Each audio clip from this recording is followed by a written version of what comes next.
Sintoniza la frecuencia de las noticias.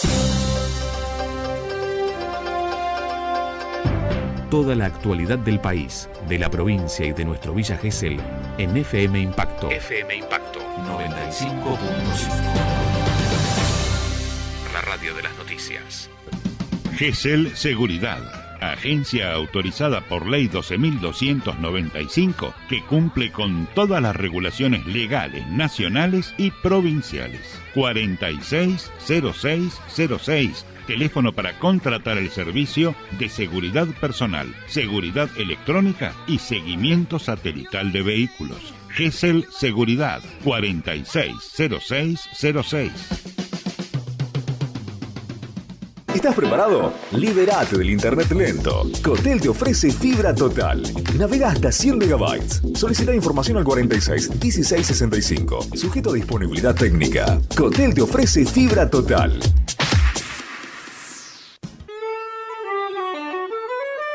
Para decir tabaquería hay que tener marcas. Por supuesto, todos los cubanos. Cigarros sueltos y cigarros en caja. Para decir tabaquería hay que tener pipas de marca, pipas de batalla, encendedores originales Zippo, papel importado para armar y todo tipo de artículos para el fumador. Para decir tabaquería hay que tener prestigio, antigüedad, experiencia y un trato especial. Para decir tabaquería en Villa Gesell hay que decir la tabaquería de Casa Bomb. Tradicional Casa Bomb en pleno centro comercial a cielo abierto. Avenida 3 entre 104 y 105. La tabaquería de Casa Bomb.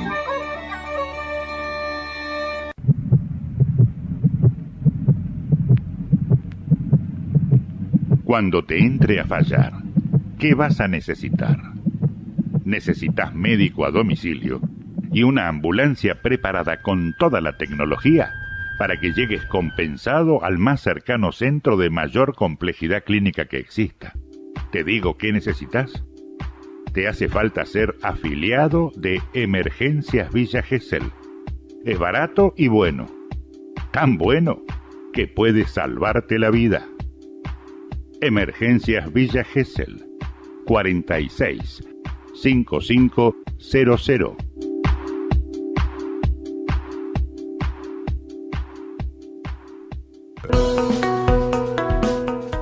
Sevigé posee un nuevo sistema de reclamos.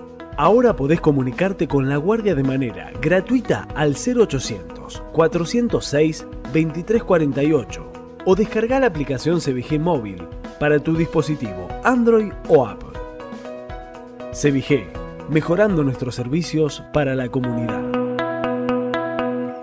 Somos la radio de las noticias.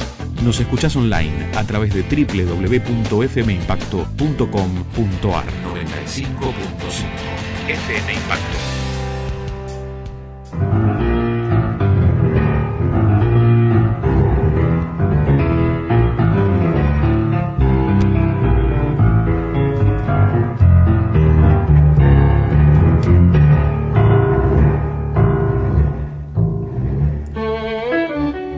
Esta es la edición del 20 de enero del año 2018 de nuestro encuentro semanal Buenos Días Buenos Aires.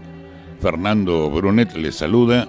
Mi objetivo, como cada semana, es traducir para ustedes las principales noticias en la República Argentina, diría en la cuenca del Río de la Plata, por hermanarnos también con la banda oriental, con los uruguayos.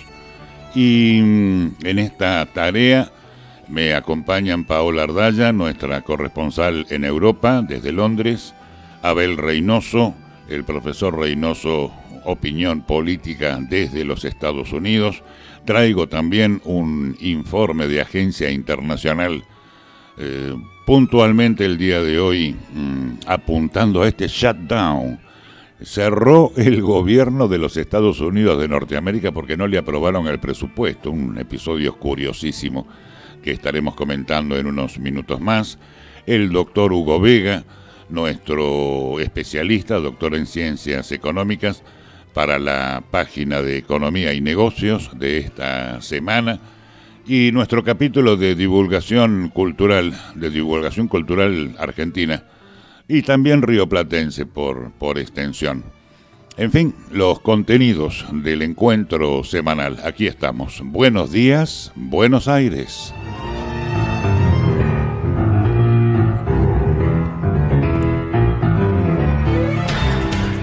Y hoy quiero comenzar con un título que posiblemente sea un poco presuntuoso, pero que nos introduce en la circunstancia real o en la circunstancia actual en la República Argentina. ¿Cuál es este título? Independencia no es libertad.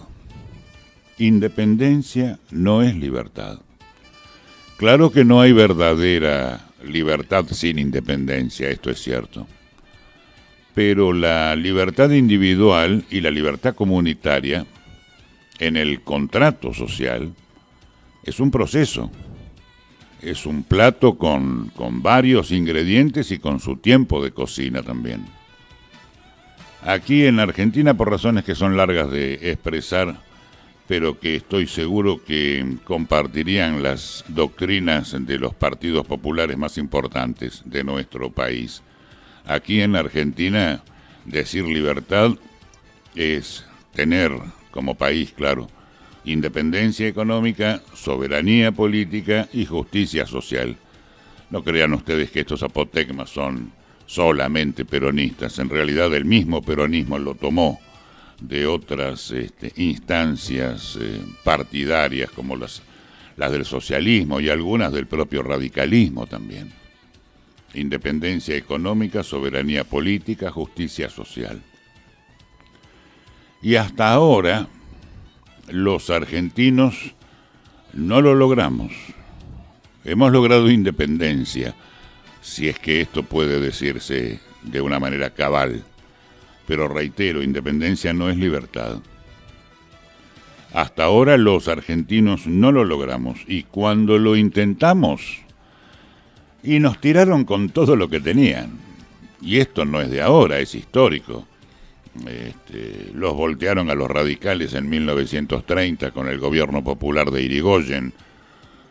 Los voltearon a los peronistas 2 veces, en 1955 y en 1973. Y luego, cuando finalmente recuperamos la libertad en 1983, o recuperamos la democracia en 1983, en suma, nos sacamos de encima a los gobiernos militares de facto, tampoco pudimos desde entonces, desde el 83 hasta ahora, elaborar libertad. Les concedo que tenemos soberanía política. Nuestro gobierno se elige por el voto universal y secreto. Les concedo que tenemos soberanía política, pero no llegamos ni a la independencia económica ni a la justicia social.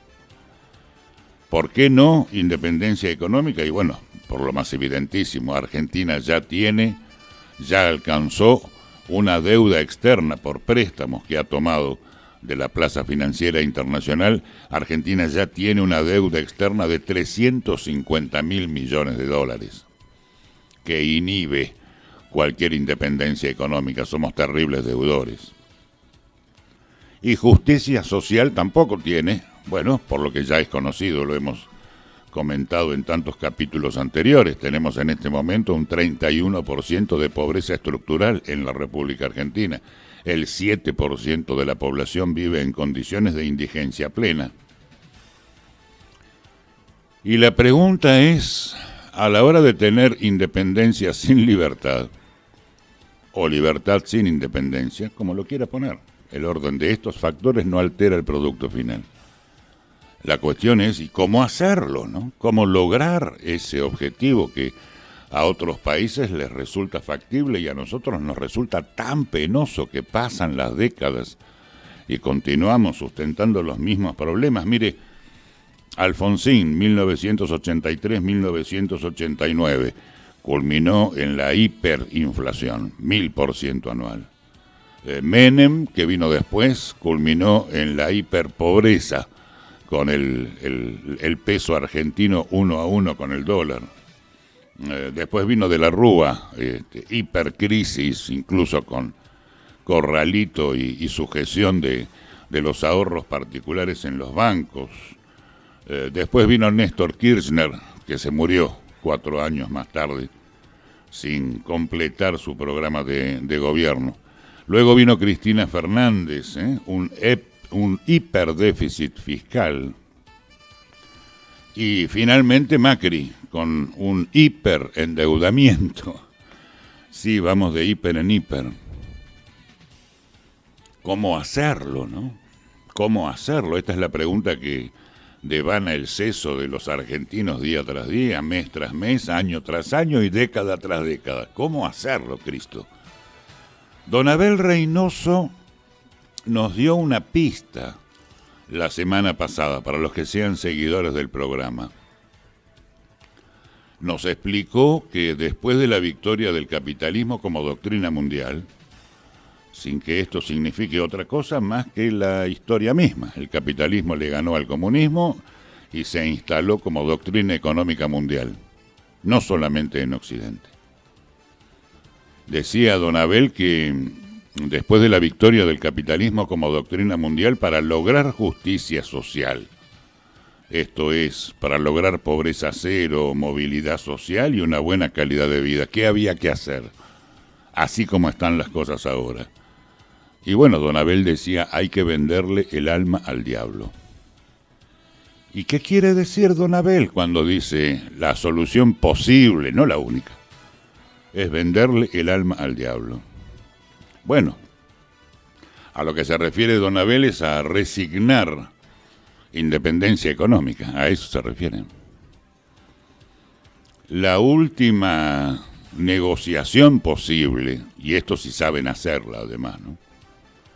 La última negociación posible es entregarle la economía a ellos a cambio de pobreza cero. Y este no es un modelo caprichoso, es el modelo europeo, ni más ni menos. Que gobiernen las 200 multinacionales que manejan el mundo, mientras nosotros podemos jugar el juego de la democracia, el juego de las vanidades personales, el juego de la guerra entre los países, todo verso, todo, en realidad todos juegos. Los que gobiernan son ellos. Este es el verdadero New Deal del capitalismo. Es yo gobierno, ustedes disfruten. Es más, cuando países del hemisferio norte logran poner en práctica esta fórmula, cuando logran hacerlo, el caso de Alemania, de Francia, de Noruega, de los países bálticos en general, incluiría Inglaterra en esa lista, Europa en general, en definitiva. Cuando ellos lo logran, decimos que que son los modelos más elevados de organización social, y penamos por no vivir en esos países, ¿no? Este es el marco en el que analizaremos las noticias de esta semana.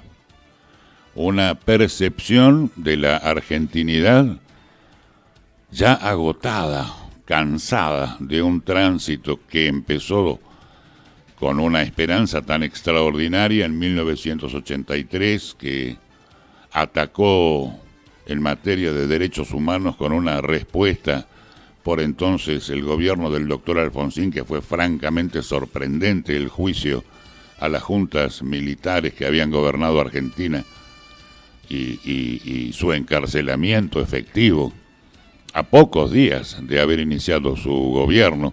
En fin, todo ese aliento original que impulsó a la argentinidad a pensar que, finalmente entrábamos en el carril necesario de democracia plena, institucionalidad plena, y ahora sí, a producir recursos para nosotros y para el mundo entero, librado ya de la bota militar. Bueno, lo que les dije, no sucedió.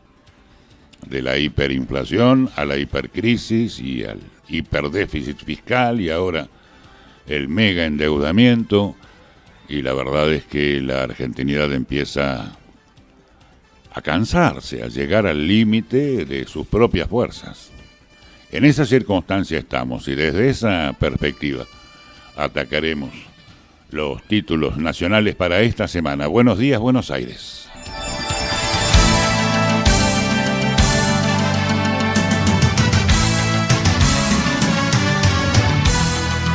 Y la noticia principal de esta semana en la República Argentina fue la ruptura entre la administración Macri y la Confederación General del Trabajo, la CGT, manejada por los gordos, lo de gordos entre comillas, por supuesto. Simplemente la iniciativa de la reforma laboral ha sido contenida primero por los senadores peronistas en el Congreso Nacional y aparentemente con la fuerza suficiente en esta réplica como para desalentar la intención del presidente Macri de tratar en sesiones extraordinarias en pleno verano la reforma laboral en la República Argentina. Ya hemos tratado este tema en varias oportunidades, ¿verdad? La reforma previsional primero, los jubilados, la reforma tributaria después y la reforma laboral. En esta última hay un escollo insalvable. La Confederación General del Trabajo le ha puesto contra a la decisión del presidente y una contra que aparentemente tiene suficiente apoyo legislativo como para disuadir al presidente de intentar el tratamiento de esta reforma en extraordinarias, durante el verano y posiblemente se trate en el mes de abril. ¿Por qué la CGT se pone en contra de la reforma laboral? Primero, por cuestiones que hemos tratado también ya en su momento, una cuestión doctrinaria.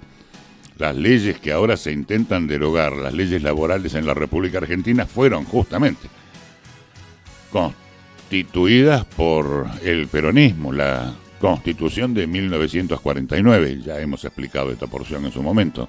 Así que para CGTistas y legisladores peronistas sería votar en contra de su propia doctrina, un objetivo muy difícil de obtener aún en la forma llana, mucho más complejo cuando la justicia en la República Argentina, una justicia volátil, acomodaticia, pero justicia al fin, ha iniciado un ataque frontal a las dirigencias sindicales corruptas, a las que les puede demostrar negociados y enriquecimiento ilícito, como son los casos que desde el Pata Medina en adelante se han descubierto en las últimas 4 o 5 semanas, con encarcelamiento de varios sindicalistas, secretarios generales de gremios, y ahora con la batería judicial apuntándole ni más ni menos que al jefe máximo de la conducción CGTista, que es Hugo Moyano,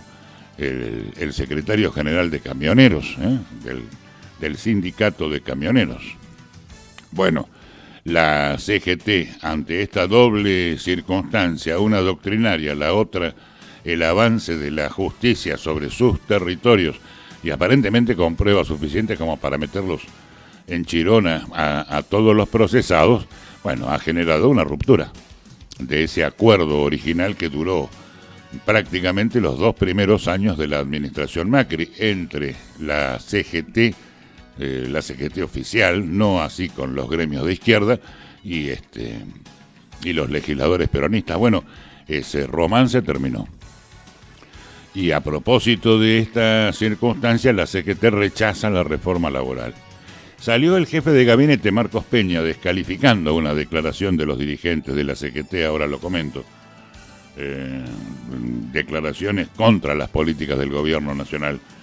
Peña le apuntó al secretario general de los gastronómicos, al inefable Luis Barrionuevo, aquel que había dicho en su momento: si dejamos de robar por un par de años el país se endereza. Bueno, esta vuelta Barrionuevo tuvo algunas expresiones que para Peña son amenazas mafiosas. El gobierno reaccionó luego que los ex jefes CGTistas, está bien dicho porque ahora tanto Moyano como Barrionuevo como Daer están dirigiendo la CGT desde atrás, han puesto a representantes de menor cuantía al frente de la CGT para reservarse esa cuota de poder.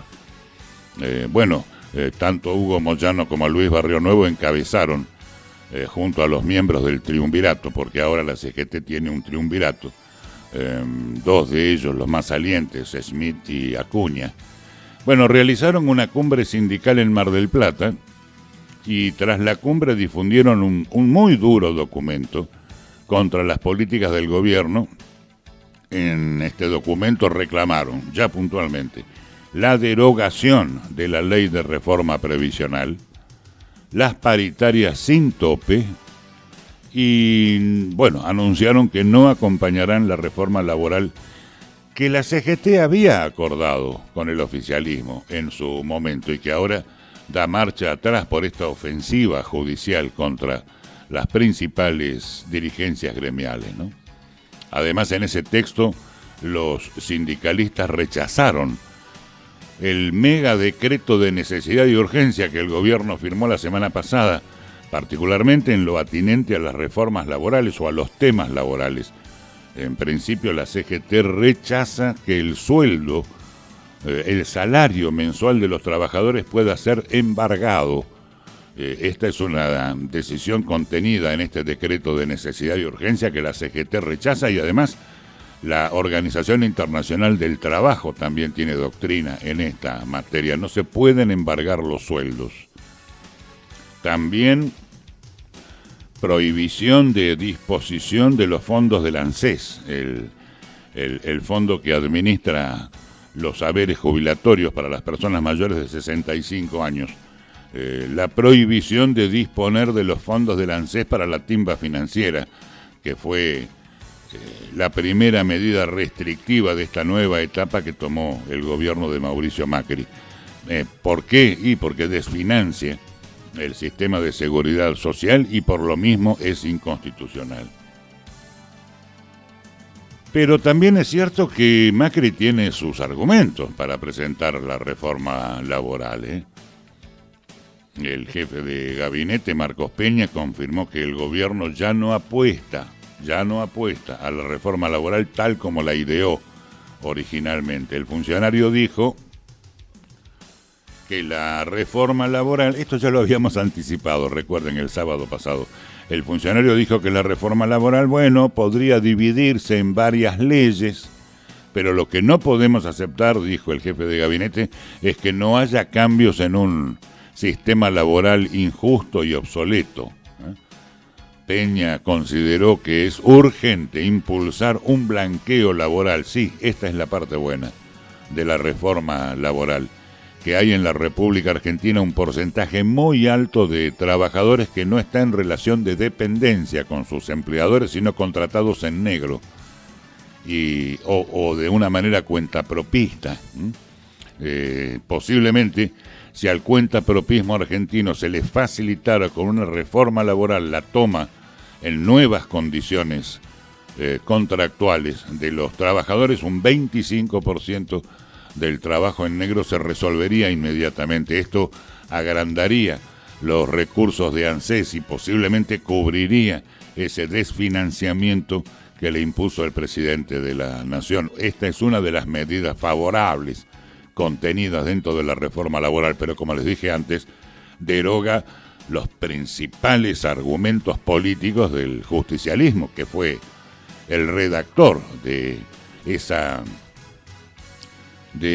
legislatura laboral que es extraordinariamente sobresaliente en la República Argentina. Yo no creo que haya otro país en el mundo que tenga las leyes laborales que tiene la Argentina, con indemnización por despido, con el 13º salario, el sueldo anual complementario cada año, las vacaciones pagas, el mínimo vital y móvil, el salario expresado como mínimo vital y móvil, ajustándose según la inflación, las paritarias con ese sistema y no el sistema de productividad que es el que impulsa el gobierno. En fin, una reforma tremenda para la argentinidad, diciéndolo de esta manera.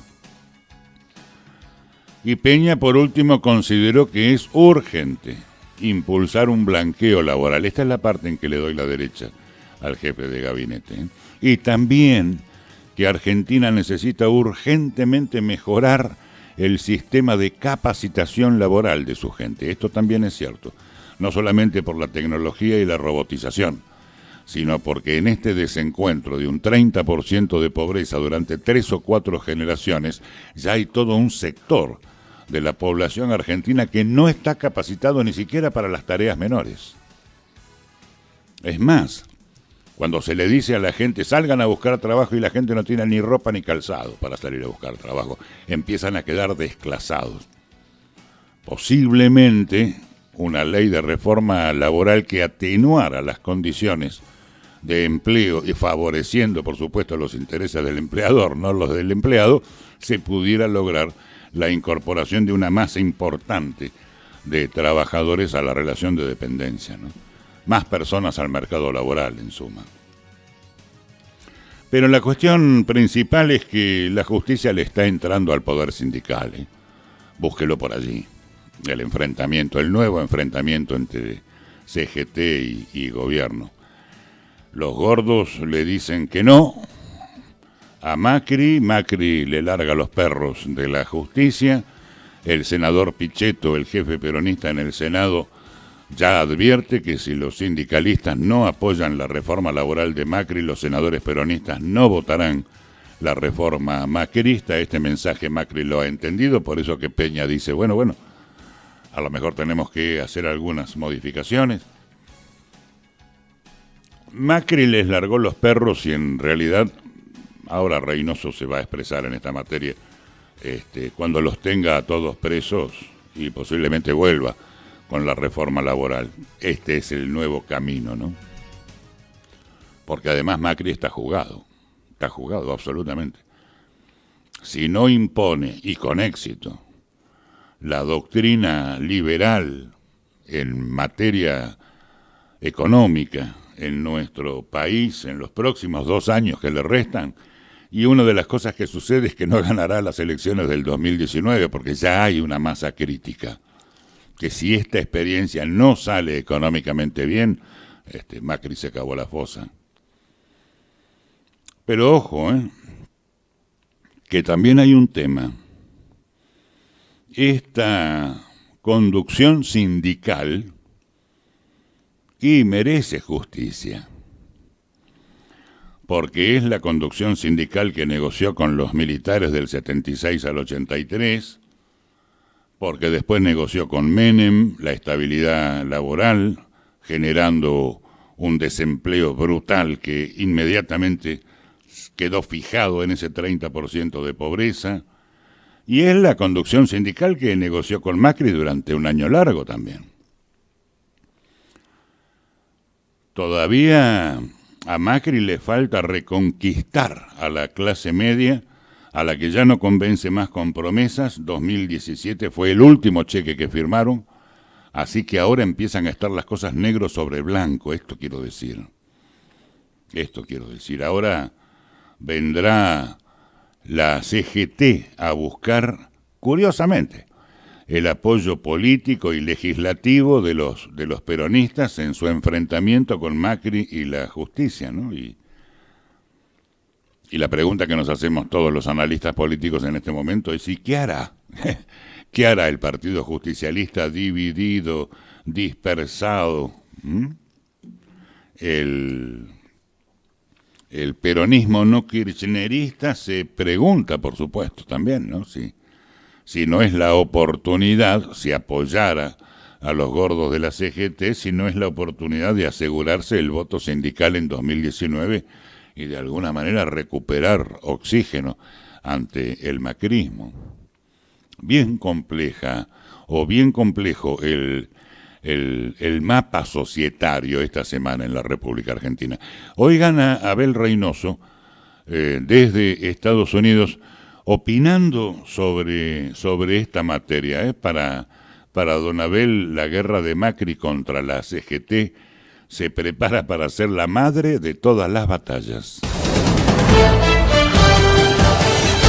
Como te digo, da la impresión de que la orden que ha bajado al escritorio de Macri es ir al fondo de la cuestión, porque si no no es tu tía. O sea, él entró con un condicionamiento, te lo está demostrando. Y empezó con el tanteo, empezó a los más imprevistos, a D'Alejo, a tantear, a ver, meter en cana a sindicalistas. Claro, meter en cana a 2 o 3 sindicalistas que no estaban en el pupitre, en la cima, y más o menos se toleró para ver hasta dónde, o sea, lo dejaron, a ver hasta dónde podía llegar con su impronta. Y claro, le pidieron a los sindicalistas una definición concreta, le pidió el gobierno. Y anduvieron ahí entre gallos y medianoche, como que sí que te hago, pero que no te hago la huelga, pero que sí que no sé cuánto, para ganar tiempo, porque son muy astutos esta gente, es muy astuta. Y ver dónde apuntaba Macri, porque lo que querían era saber concretamente si Macri lo podían pasar por encima o tenían que ir a la pelea. Esa era la idea. Si lo podían pasar por encima, si hubieran quedado en el molde haciendo negocios y tranquilamente musarela. Pero si los obligaba a la pelea, ellos mientras tanto preparaban sus tropas. O sea, se retiraron de la CGT, los comandantes en jefe, pusieron a unas figuras de palo ahí para que los represente, y ellos de atrás siguieron la estrategia hábilmente, como siempre lo hicieron. Ahora bien, llegó el desideratum, o sea, ahora ya hay varios más en cana y las leyes avanzaron mucho más de lo que ellos tenían previsto. O sea, ya no queda ninguna duda que Macri va por todo.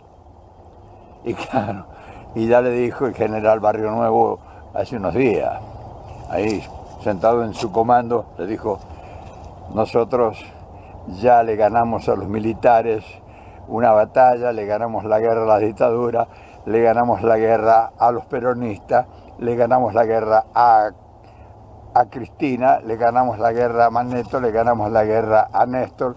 Nosotros venimos de ganar guerra, nosotros no hemos sufrido a lo largo del tiempo ninguna derrota. O sea, le señaló, el general Barrio Nuevo le señaló. Y el general Moyano maniobra, mueve sus tanques, los trae, que no sé qué amaga, que oca, que no sé cuánto, que me dan, en fin, que voy a la fiesta, que no voy, que vienen, que me visitan, que no van, en fin. El general Moyano maniobra el ejército porque, claro, es un general avesado del comando de la Fuerza Bruta, que es una parte del ejército sindical. Claro, hasta ahí hemos llegado ahora, finales del enero, donde ya observamos nosotros que somos especialistas en detectar malos olores. O sea, antes que se pudra todo, uno ya tiene el olfato como buen paisano de campo. Y el olfato que ahora nos llega, el olor nauseabundo, lejano todavía, porque la osamenta está todavía lejos, nos preanuncia que se pudre todo. Nos preanuncia eso. No creo que haya retirada, porque el gobierno no puede retirarse. O sea, no es que nosotros estamos viendo el gobierno, pero el gobierno obedece órdenes. No te olvides que los que manejan el país, ya te lo he dicho 20 veces en distintas formas, es el 75% del poder en el país. Entonces, Macri puede y no puede, sí y no. O sea, está como la parrala, que sí, que no. Ahora bien, mientras eso ocurre, la CGT ya tiene todos sus ejércitos en pie de guerra.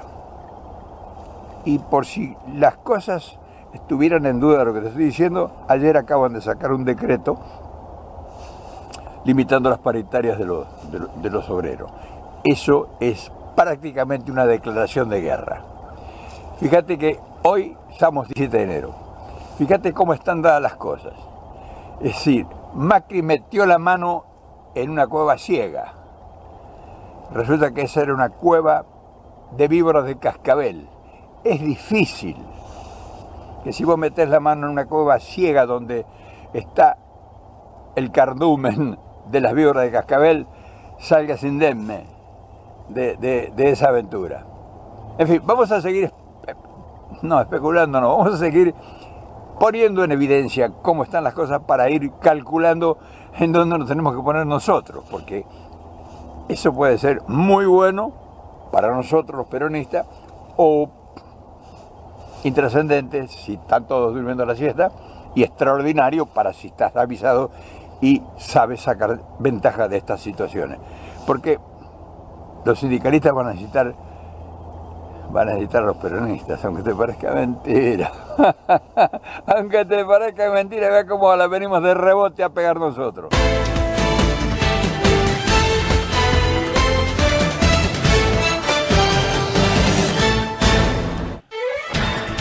Bien, allí está la opinión de don Abel, ¿no? Con su ironía campechana. Los sindicalistas tendrán ahora que venir a buscar a los peronistas, denunciando o aceptando tangencialmente que el acuerdo natural entre los representantes de los trabajadores y los legisladores y los políticos peronistas debieran tener una alianza natural, doctrinaria. Justamente hubo una separación de intereses, por aquellas razones que mencioné antes, ¿no? Las actitudes, llamémosle dialoguistas, de la CGT oficial con fuerzas que atacaron duramente, no solamente al peronismo, sino a la Constitución peronista, ¿no? Así que prepárense. Bueno, entiendo que el gobierno desarmará la reforma laboral, preparándose para un año que será político, contra lo que imaginábamos. Político, pero no electoral, pero político. Yo creo que, coincidiendo con la opinión de muchos otros analistas, que los temas del paquete laboral, de la reforma laboral, finalmente serán tratados por separado, como distintas leyes. Es una señal para desarticular un nuevo esquema de la Confederación General del Trabajo liderado por los sectores más duros. Y es, como les dije, también de parte de Macri, una señal hacia el peronismo de los gobernadores, a ver si pueden llegar de alguna manera a algún otro acuerdo que les permita a las fuerzas de Cambiemos, la alianza dominante, mantener desarticulado y dividido al peronismo. Así que será un año intensamente político. Hay una curiosidad, a mí me gustan mucho las paradojas. La cláusula gatillo para ajustar salarios era descalificada hace apenas un año por varios gremios. Y ahora, en cambio, es reclamada por los jefes sindicales y rechazada por los funcionarios nacionales que reponen el ensayo infructuoso, tanto en esta como en gestiones anteriores, de colocarle un techo o algún tipo de referencia rígida a las paritarias. Así que 2018 será, como advierte ya don Abel Reynoso, el año de un conflicto duro entre sindicatos y gobierno. Aparentemente se prepara la madre de todas las batallas. Las señales son contradictorias todavía, porque también asoman algunos mensajes contemporizadores por parte del peronismo. La gente de Pichetto en el Senado es posiblemente la llave para una negociación posible para distender este clima. Y hablando de clima, y ahora cambio el ángulo, una noticia sorprendente para hacer la República Argentina. El gobierno prepara una serie de medidas para luchar contra el cambio climático. Este pensamiento estratégico para una Argentina tan convulsionada por la inmediatez, este tema estratégico resulta interesante para nuestra mesa de redacción. Diseñar nuevos planes sector por sector, y una estrategia nacional para la adaptación o mitigación de las condiciones climáticas por el calentamiento global del planeta. Se trata de impulsar desde una especie de agenda climática desde la presidencia del G20. Recuerden que Macri tiene por un año la presidencia de los 20 países industrializados del mundo, los más industrializados. Una agenda climática, o por lo menos iniciar desde Argentina la redacción de un proyecto de ley de cambio climático. Un puñado de medidas que se implementarán, así se presume, así se anuncia, a lo largo del año 2018, y que comenzará a definir la política del gobierno en su lucha contra el calentamiento global para los próximos años. Esto llega como resultado de un camino, aparentemente. Carlos Gentile, el subsecretario argentino de Cambio Climático y Desarrollo Sustentable, anunció que desde que asumimos teníamos el desafío de revisar nuestra meta de contribución de emisiones porque no estábamos conformes. Para articular todos los ministerios y los gobiernos locales, se creó el Gabinete Nacional de Cambio Climático. Se bloquearon las medidas que no se habían implementado y se pautaron otras con término en el año 2030 que ni siquiera estaban proyectadas, dijo Gentile. Fue un trabajo enorme.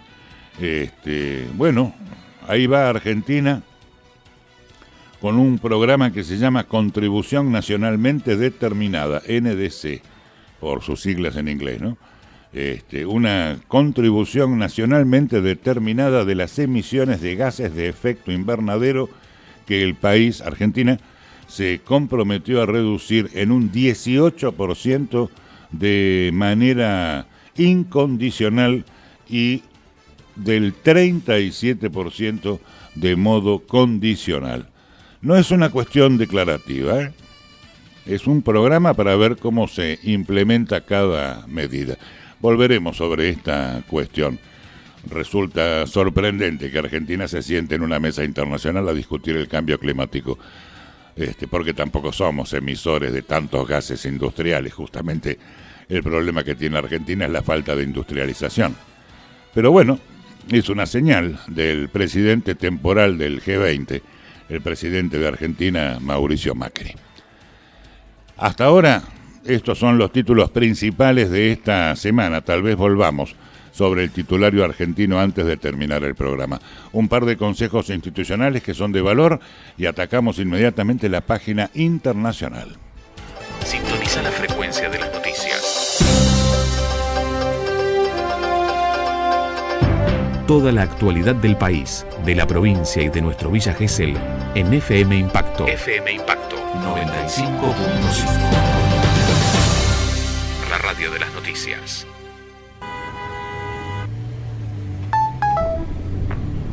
Che, cabezón, se bajó el gordo, loco. ¿No hace la gamba mañana para el partido? Ok, dale. No nos vaya a colgar, loco. Esta vez no, porfa.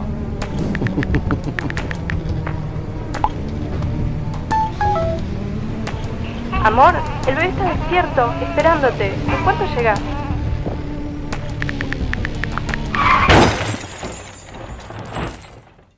¿Recibiste el mensaje? El celular al volante mata.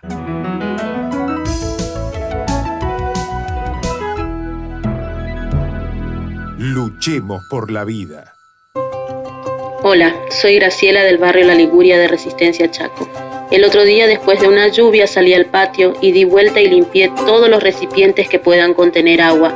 Baldes, macetas, gomas viejas, porque yo sé que ahí es donde los mosquitos que transmiten el dengue, zika y chikungunya ponen sus huevos. Lo hice porque si cada uno hace su parte, juntos podemos terminar con los mosquitos. Contra los mosquitos, todos podemos hacer algo. Ministerio de Salud, Presidencia de la Nación. Estás escuchando FM Impacto 95.5. Desde Villa Gesell a todo el mundo, LRM 926, FM 95.5. Somos la radio de las noticias. 24 horas. Lo que tenés que saber.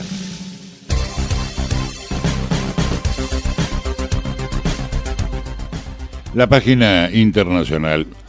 que nos alimenta con noticias muy curiosas semana tras semana. Pero la que sigue es curiosísima, aunque no ocurre por primera vez en los Estados Unidos. ¿A qué me refiero? A que anoche fracasó el acuerdo en el Senado y el gobierno de Estados Unidos no pudo evitar el tan temido shutdown, ¿no? ¿Qué es el shutdown? Es el cierre del gobierno federal. Sí, señor, entró en vigor ayer a la medianoche. ¿Qué quiere decir cierre del gobierno? Y quedan suspendidas todas las operaciones administrativas a excepción de las esenciales y las que estén relacionadas con la seguridad nacional. Empaña, por supuesto, el primer aniversario del presidente Donald Trump, pero anoche las negociaciones de último minuto fracasaron cuando los senadores demócratas bloquearon una extensión de 4 semanas en una votación a última hora y causaron, este es el cuarto cierre del gobierno federal norteamericano en 25 años, por eso les decía, no es la primera vez que ocurre. Y la votación del Senado era previsible, dado que, las medidas excepcionales coinciden con el inicio del fin de semana, muchos de sus efectos inmediatos pueden pasar desapercibidos para la mayoría de los estadounidenses en las próximas 48 horas, pero la entrada en vigor de esta medida obviamente no está exenta de vergüenza para el presidente, ni tampoco exenta de riesgos políticos para ambos partidos, tanto el demócrata como el republicano de Trump. Ambos partidos apuestan porque los votantes castiguen al otro en la cita con las urnas el próximo noviembre en Estados Unidos. ¿Cuál es el conflicto de este presupuesto 2018? Y puntualmente la seguridad social y el tema de los inmigrantes, ¿no? La mayor parte de los programas de bienestar social de Norteamérica no se verán afectados por la paralización de las autoridades federales. ¿Por qué? Y porque las funciones críticas del Poder Ejecutivo se mantienen. Los miembros de los servicios uniformados, los inspectores sanitarios, los agentes de ley, seguirán trabajando, pero sin salario. Tendrán que cumplir sus obligaciones como funcionarios sin salario hasta que se apruebe el presupuesto 2018. Y si no se logra un acuerdo antes del próximo lunes, cientos de miles de empleados federales quedarán temporalmente sin trabajo. Se habla de unos 800.000 en la primera semana. Madre, ¿qué reunión fue esa? 3 horas de reuniones a puertas cerradas, llamadas telefónicas, y finalmente el Senado votó a última hora de anoche, como les digo, un plan que ya había sido aprobado previamente por la Cámara de Representantes. 50 votos a favor, 48 en contra. Pero necesitaban 60 votos para romper el bloqueo de los demócratas, no se logró. Aunque un puñado de legisladores demócratas cambió el sentido de su voto y respaldaron la medida en lugar de asumir un posible costo político, pero también hubo algunos republicanos que votaron en contra, así que finalmente no se logró. ¿Qué es lo que no se logró en principio de las leyes fundamentales del presupuesto 2018 para Estados Unidos? Bueno, los demócratas rechazaron la ley de gasto en un esfuerzo por presionar a la Casa Blanca para lograr un acuerdo que proteja a los Dreamers, a los hijos de los inmigrantes, hijos nacidos en Estados Unidos o criados en los Estados Unidos. Y por eso se los llama Dreamers, ¿no? Soñadores, a los que llegaron soñando en el estilo de vida americano y en el sueño americano, hacer lo propio. Claro, llegaron al país de forma ilegal cuando eran criaturas, cuando eran niños, no tenían los papeles en regla. El programa que hasta ahora los ampara, que era el programa del presidente anterior, Barack Obama, expira en el mes de marzo. Esta es la cuestión. Y a partir de allí, Trump, si no hay aprobación de modificatorias en ese programa, estaría en condiciones de empezar a expulsar de los Estados Unidos incluso a los hijos de los inmigrantes, los hijos, los dreamers, los soñadores. Bueno, ambos partidos se culpan mutuamente de la situación, Los demócratas le echan la culpa a los republicanos porque dicen, al final de cuentas, ustedes, los republicanos, controlan las dos cámaras del Congreso, la Cámara Alta y la Cámara Baja, también controlan la Casa Blanca, el presidente Trump es republicano. Y el problema es de ustedes que no logran un consenso interno sobre el presupuesto. Y los republicanos, por su parte, dicen que la responsabilidad es de los demócratas porque se niegan a proporcionarle los votos necesarios para superar el bloqueo en el Senado por su deseo de forzar la aprobación de una ley para proteger a unos, como digo, 700.000 jóvenes inmigrantes de la posible deportación que pudiera disponer el presidente Trump.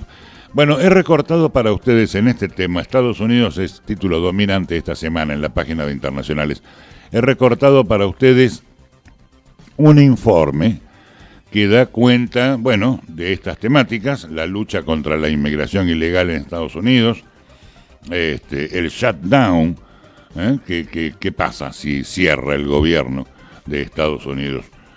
Y el tratamiento de este conflicto, ¿no? Los demócratas reclaman a los republicanos una solución a la legislación que protege de la deportación a estos más o menos 700.000 migrantes jóvenes que fueron llevados a Estados Unidos en forma ilegal cuando eran niños. Se necesita el apoyo demócrata para que la medida sea aprobada en el Senado. Pero ellos quieren fronteras débiles. Trump, en cambio, propone fronteras cerradas y una legislación muy severa para la inmigración ilegal. Así que, como les digo, si no llegaron a este acuerdo, el presupuesto 2018 no es aprobado. La frase es usada, el famoso cierre del gobierno, ¿no? La frase es usada para referirse a la suspensión de todos los servicios no esenciales que dependen del Estado federal. El gobierno estaría obligado a darle licencia sin sueldo a la mayoría de sus funcionarios. Un caso curiosísimo. Oigan el informe que hemos preparado para ustedes. Muy buenas tardes. Hoy comenzamos en medio del desierto de Arizona con una imagen brutal que podría implicar la muerte de muchos inmigrantes que cruzan a pie la frontera. Miren bien, aunque parezca increíble, los agentes fronterizos tiran a patadas el agua que grupos humanitarios dejan en el desierto para que los inmigrantes no mueran de sed. Impresiona no solo lo que hacen, sino también el ensañamiento con el que lo hacen.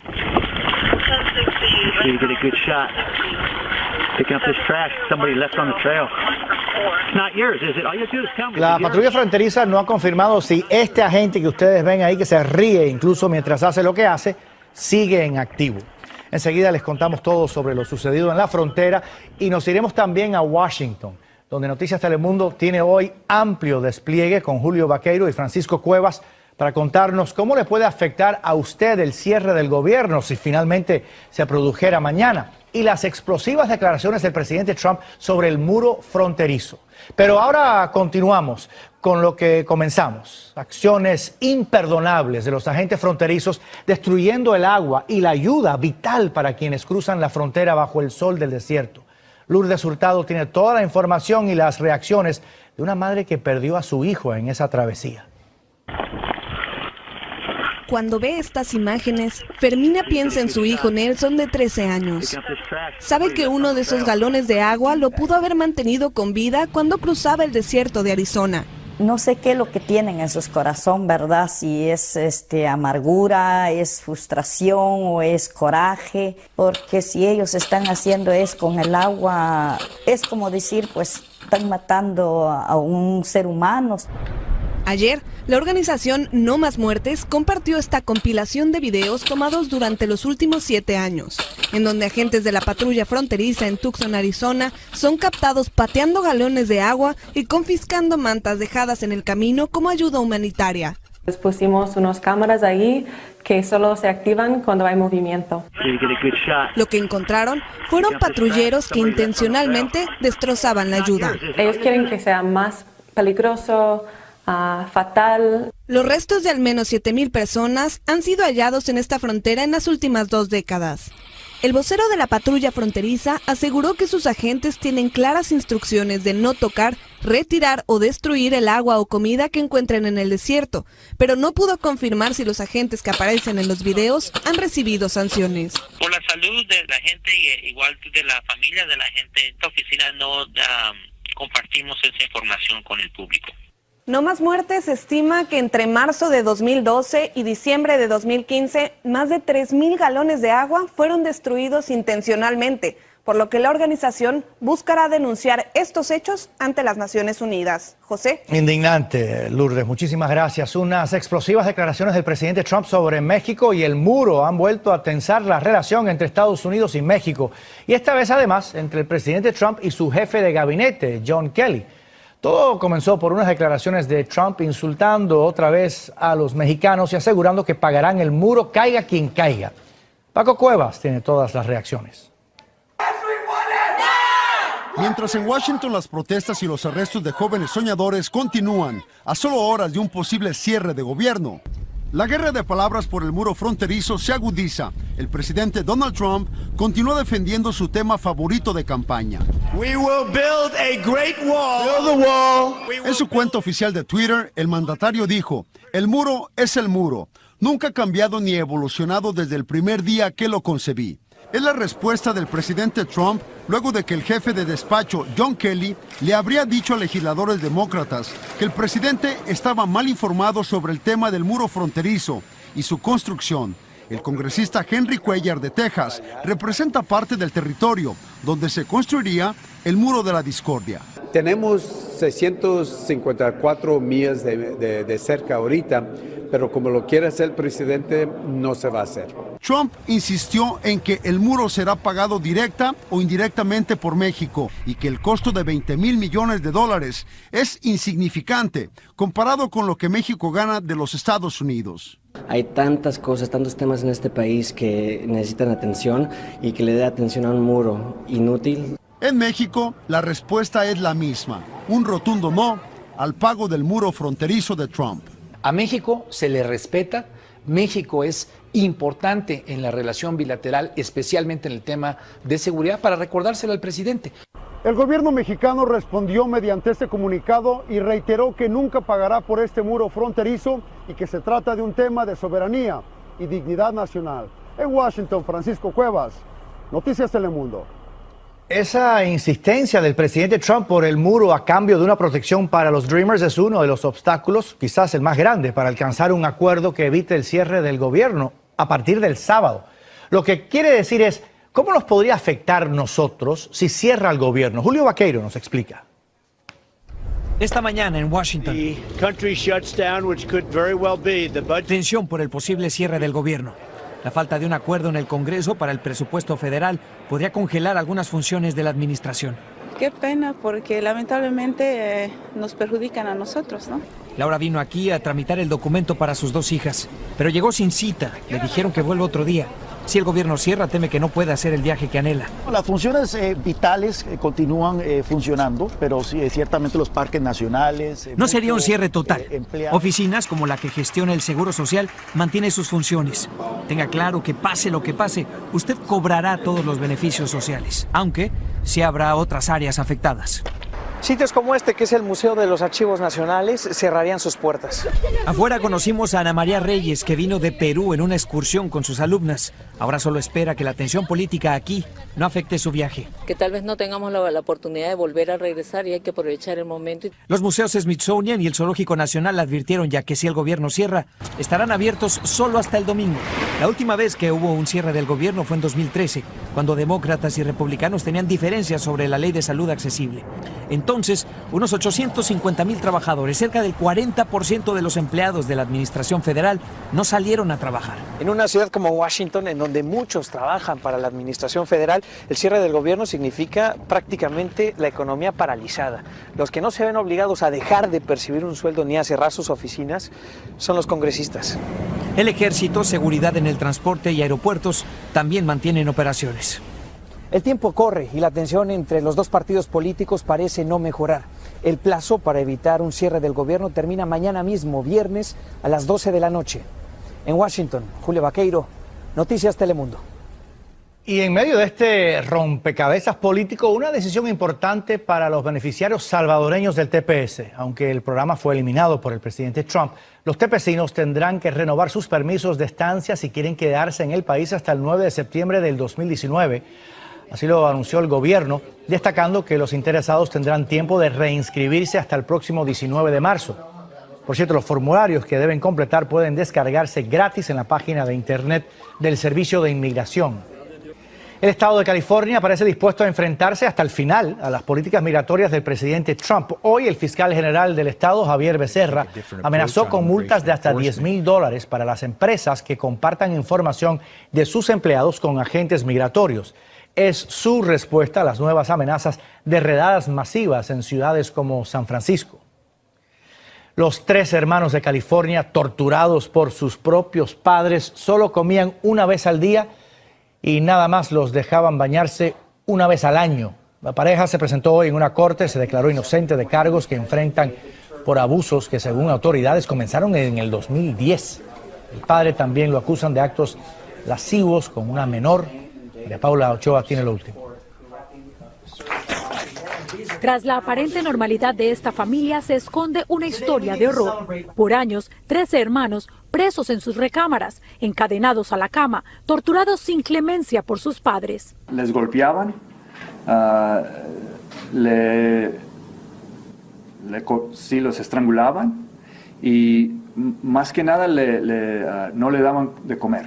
Solo una ración de alimento al día. En ocasiones los padres los humillaban disfrutando manjares delante de ellos sin darles bocado. Nos rompe el corazón, de veras, es algo muy impresionante. Podían bañarse solo una vez al año y muchas veces tenían que hacer sus necesidades en el lugar de cautiverio.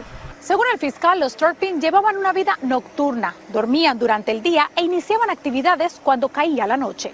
Era raro que estaban en la noche poniendo zacate, pero no para decir, ay, deja hablarle a la policía o algo.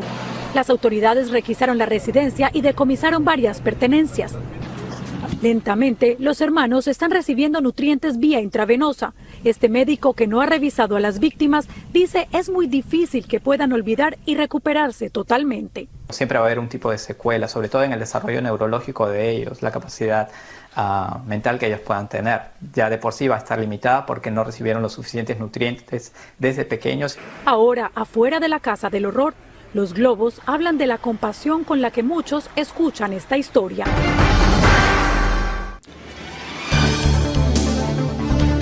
Sí, gracias. Había olvidado mencionar este título de cierre también del informe, ¿no?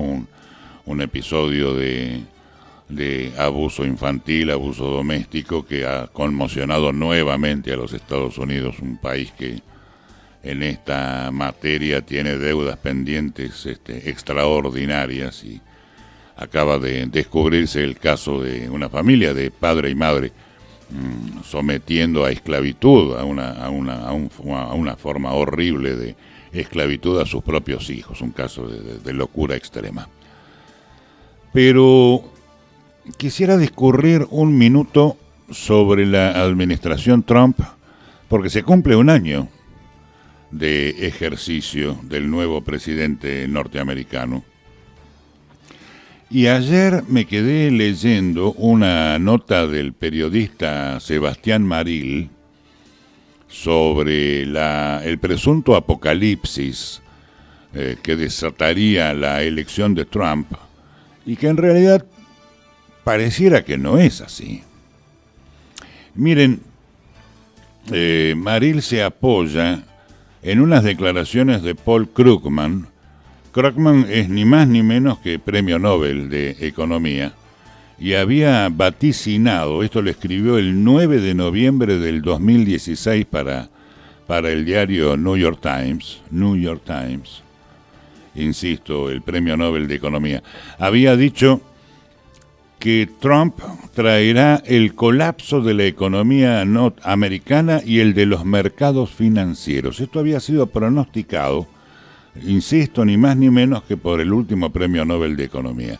15 meses más tarde, la economía norteamericana está creciendo a un ritmo anual del 3,2% y Wall Street está operando en niveles récord. La histeria o la obsesión que tienen aquellos que se oponen al presidente norteamericano ha llevado al mundo entero a estar convencido de alguna manera que lo pasado siempre es mejor. Día tras día leo las noticias que nos ofrecen los medios de habla hispana y me da la impresión de que sus autores cada noche se van a dormir abrazando un peluche de Obama, ¿no? Porque si la presidencia de Obama fue tan buena como nos cuentan, y bueno, entonces ¿por qué los demócratas perdieron la presidencia en las elecciones del 2016? Perdieron también el Senado, perdieron la Cámara Baja y perdieron 33 de 50 gobernaciones. ¿Por qué? Trump, para muchos, es la antítesis de lo que una persona civilizada debe ser. Al contrario, el hombre es chocante, tosco, brusco, muy mal hablado, siempre en contra de la corriente, siempre en contra del supuesto sentido común de la gente civilizada que habita este planeta. Obama, por lo contrario, no, era un hombre sereno, diplomático, muy bien hablado, muy reconciliador, muy moderado. Pero el Estados Unidos que todos conocemos no llegó a ser una potencia económica y militar por ser diplomático, justamente, ni tampoco bien hablado, ni tampoco reconciliador. El Estados Unidos, admirado por todos aquellos con 2 dedos de frente y temido por los enemigos de la libertad y del capitalismo, se construyó justamente, ¿no? Se construyó llevándose puesto a todas aquellas naciones e ideologías que amenazaban el bienestar del mundo occidental. Al fin y al cabo, yo sé que es difícil aceptarlo, pero también es mi obligación como periodista, ¿no? Al fin y al cabo, si no fuese por Estados Unidos, el nazismo primero y el comunismo soviético después estarían hoy gobernando el viejo continente. No se olviden. Trump busca posiblemente recuperar aquellos valores que predicaba Ronald Reagan. Quiere restaurar la hegemonía norteamericana a nivel mundial. Traten de pensar como norteamericanos, no como sudamericanos que miramos el procedimiento sabiendo que somos nosotros la carnada. Traten de pensar como norteamericanos. Estados Unidos, bajo los gobiernos republicanos de Bush padre y de Bush hijo, y bajo los gobiernos demócratas de Clinton primero y de Obama después, perdió esa influencia internacional. Ojo, Trump no es Reagan, no le llega ni a los talones a Ronald Reagan, pero es el único presidente norteamericano desde Reagan que realmente siente de manera auténtica que Estados Unidos debe ser grande otra vez. Y este es el pensamiento de una porción superior al 50% en la población norteamericana, que Estados Unidos vuelva a ser el gendarme del mundo. Y esta autenticidad de pensamiento imperialista, pero genuino, solo se ve reflejado en la pasión que muestra Trump al hablar de su país. Por este motivo, el presidente norteamericano luce tosco, agresivo, sin pelos en la lengua. Yo no sé si es racista. Tan solo habla como hablan muchos norteamericanos cuando se sientan frente a la barbacoa el domingo. Esto es lo que quiero decir. Trump sabe a la perfección que el electorado norteamericano confía más en el amigo mal hablado del asado de los domingos que en un político de carrera, ¿no? Que solo sabe reproducir el pasacassette. Bueno, como les dije, hoy la economía de Estados Unidos está creciendo a un ritmo del 3.2% anual. El desempleo se encuentra en el nivel más bajo desde el año 2000. Está en el 4,1%. Cuando Trump asumió estaba en el 8%. Y Wall Street, bueno, Wall Street está récord tras récord. Los índices de confianza del consumidor en noviembre llegaron a los niveles más altos en los últimos 17 años. Y es Trump el que gobierna. Como si fuera poco, el Congreso republicano acaba de aprobar además la reducción de impuestos más importante desde el año 1986. ¿Y cuál fue la respuesta? Inmediatamente. Un sinfín de empresas que anunciaron inversiones, incrementos de sueldo, bonos navideños, oíme, en medio de la crisis. Sí, claro, visto desde Argentina vos decís, ¿cómo Cristo hacen estos pibes, no? Argentina no se ha visto tan perjudicada, como dicen los diarios nacionales, en la materia Trump presidente, cerrando fronteras comerciales. No es tan así. Muchos expertos, muchos politólogos anticiparon que con la llegada de Trump los comercios bilaterales con Estados Unidos caerían dramáticamente. Han caído, sí, pero no dramáticamente. ¿Por qué? Y porque en los últimos 2 meses Argentina se ha visto también beneficiado por las medidas de Trump. Por ejemplo, ingresamos en el sistema generalizado de preferencias. ¿Qué quiere decir esto? Que le eliminaron aranceles de entrada a los Estados Unidos a 500 productos argentinos, fortaleciendo mucho las economías regionales argentinas. Se reabrió, se dispuso la reapertura de la exportación de limones de Argentina a Estados Unidos. Se obtuvo la flexibilización de obtención de visas para los argentinos en Estados Unidos. Y bueno, y además hubo varios gestos del presidente Trump hacia el presidente argentino Mauricio Macri. Por ejemplo, la presidencia del G20, ¿no? Que podría haber sido bloqueada por Estados Unidos, que tiene capacidad de veto en el G20. Los argentinos debemos entender que el electorado norteamericano votó a Trump para que Estados Unidos, no Argentina, para que Estados Unidos crezca y prospere. Si esto implica que Trump deberá tomar decisiones polémicas para nuestro país, y bueno, mala suerte, dirán los norteamericanos. Para Trump, primero está Estados Unidos, después el resto. Trump no, evidentemente, no es un ejemplo de presidente, sí, es verdad. Pero no importa, es el presidente. Los norteamericanos lo votaron para que Estados Unidos sea grande una vez más, Y la verdad es que, a como se leen los números económicos, más allá de sus métodos groseros, y aparentemente lo está logrando.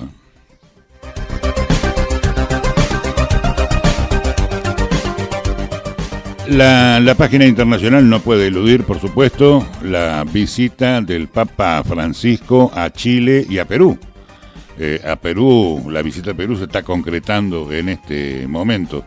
De hecho, en su primera presentación en Perú, el Papa Francisco advirtió que los pueblos originarios amazónicos nunca estuvieron tan amenazados. Otro ángulo ahora de la noticia, porque la visita del Papa a Sudamérica trajo reacciones de toda naturaleza.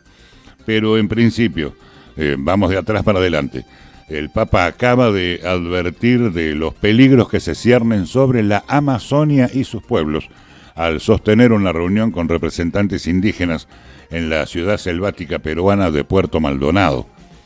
Dijo Francisco, los pueblos originarios amazónicos nunca han estado tan amenazados en sus territorios como ahora. La Amazonia es tierra disputada desde varios frentes. Por una parte, el extractivismo y la fuerte presión de grandes intereses económicos que dirigen su avidez sobre el petróleo, el gas, la madera, el oro y los monocultivos agroindustriales. La amenaza contra sus territorios viene por la perversión de políticas que promueven la conservación de la naturaleza sin tener en cuenta al ser humano y en concreto a ustedes, hermanos amazónicos que habitan en ellas. Estoy totalmente de acuerdo con el Papa. Tengo como una frase de escritorio decir que que la más alta expresión de la naturaleza no es el árbol. La más alta expresión de la naturaleza es el hombre, el que está en el pináculo del ordenamiento de la naturaleza. La máxima expresión es el hombre, no es el árbol. Es más, que el hombre deba vivir en el árbol es una de las condiciones de inteligencia que se le requiere justamente a la cabeza de esa organización natural, el hombre. Y que no vaya el hombre a romper el árbol en el que habita, totalmente de acuerdo. Pero la expresión máxima es el hombre. Y muchas veces el hombre requiere sacrificar, por acción antrópica, requiere sacrificar naturaleza para obtener comida, desarrollo social, desarrollo económico, mejor calidad de vida. El rey de este mundo no es el hombre, es el árbol. Estoy totalmente de acuerdo con el Papa y creo que además hay doctrina católica ahí, ¿no?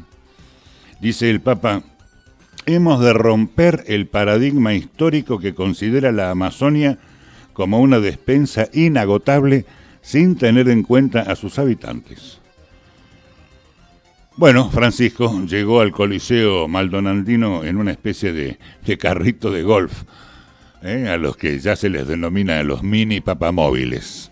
Bueno, por supuesto, fue recibido por Pedro Pablo Kuczynski, el presidente de Perú. Ahí estaba su esposa también, y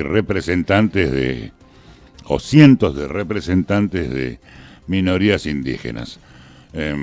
Hoy el Papa irá a Trujillo. Y mañana termina la visita en Perú con una misa en Lima. Se espera que asistan 1 millón de personas. Que tiene que ver este tema de 1 millón de personas, porque el Sumo Pontífice terminó el jueves una visita de 4 días a Chile con una misa en la ciudad chilena de Iquique, en el norte de Chile. Francisco en esta misa llamó a ayudar a los inmigrantes en un día en el que la atención, sin embargo, se desplazó dramáticamente en Chile hacia la defensa que realizó el Papa del obispo chileno Juan Barros. Este obispo está muy cuestionado por la sociedad chilena por, supuestamente, proteger al sacerdote Fernando Caradima, que está acusado de abusos sexuales contra menores en Chile. Bueno, esta posición del Papa, diciendo que atendió el reclamo del pueblo chileno, que estudió la situación del obispo Barros, que aparentemente era testigo de los abusos carnales de este sacerdote, y que sin embargo lo consagró obispo y sostiene la nominación de obispo del cura Barros, el cura chileno. ¿Qué dijo el Papa? Que más allá de estudiar el caso no encuentra pruebas fehacientes de que Barros haya consentido con su presencia, esos abusos sexuales, y ante la falta de probanza le dio el pleno apoyo al obispo chileno. Bueno, para que los familiares y los propios denunciantes de abusos sexuales cometidos por el sacerdote chileno salieron a los medios de comunicación a reprocharle al Papa el apoyo a este obispo que está acusado de consentir los crímenes del sacerdote pedófilo, ¿no? Bueno, ¿qué pasó? Y pasó que fue muy poca gente, sobre todo la última misa en Iquique. Apenas unas 90.000 personas presenciaron la misa del Papa en Iquique, al norte de Chile. Bueno, de hecho, ¿no?, a lo largo de toda su estadía en Chile, la asistencia fue bastante menor a la que se proyectaba. No creo que el Papa haya reunido más de 300.000 personas en las misas que dio en Chile. Pero bueno, así están las cosas. Ahora está en Perú.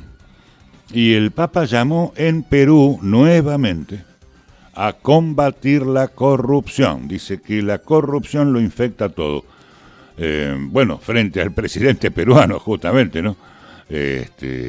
que está también sospechado de haber participado, no en forma directa, sino permitiendo la liberación del anterior presidente peruano, que ha sido descubierto, más allá de otras felonías, en combinación con las coimas de Odebrecht, que incluyen también a Kuczynski.